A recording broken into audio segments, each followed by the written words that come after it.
যখন মানুষের বয়স কম থাকে, পড়াশোনা করা, কাজ করার সময় থাকে, তখন বহু মানুষ সেই সময়কে যথাযথভাবে ব্যবহার করেন না। কিন্তু অনেক সময় পেরিয়ে যাওয়ার পর যখন তার পূর্বের কথা মনে পড়ে, তখন তিনি আফসোস করেন। এইরূপ একটি কবিতা, কবিতার শিরোনাম ফিরে দেখা।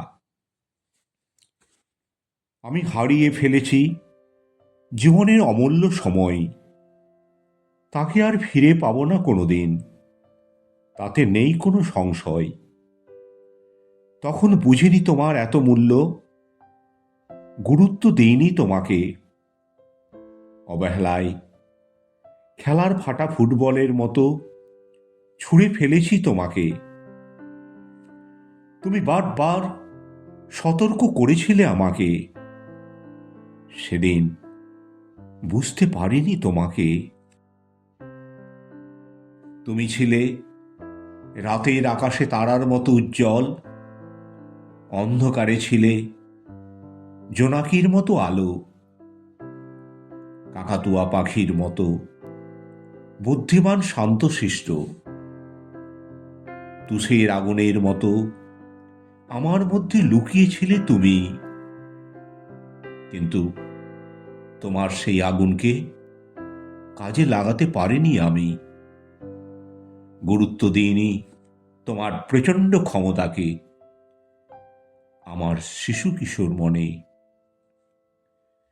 ডানাহীন পাখির মতো এখন আমার নেই কোনো চলার ক্ষমতা। স্মৃতিতে লেগেছে ঘুণ, মনের মধ্যে কমেছে কাজ করার কর্মদক্ষতা। পরিবেশের হয়েছে বহু পরিবর্তন, সমাজে ঘটেছে অনেক বিবর্তন। এখন আর কোনোদিনই ফিরে পাবো না হারানো দিনের সেই শুভক্ষণ।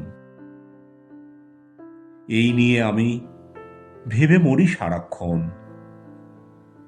তবু আশা রাখি, যদি কোনোদিন ফিরে আসে হারানো দিনের কিছু স্মৃতি, এই নিয়ে চেষ্টা করি আর আনন্দে থাকি, কিছু উপশম হয় যদি। কলমে ও কণ্ঠে রবীন্দ্রনাথ সরকার।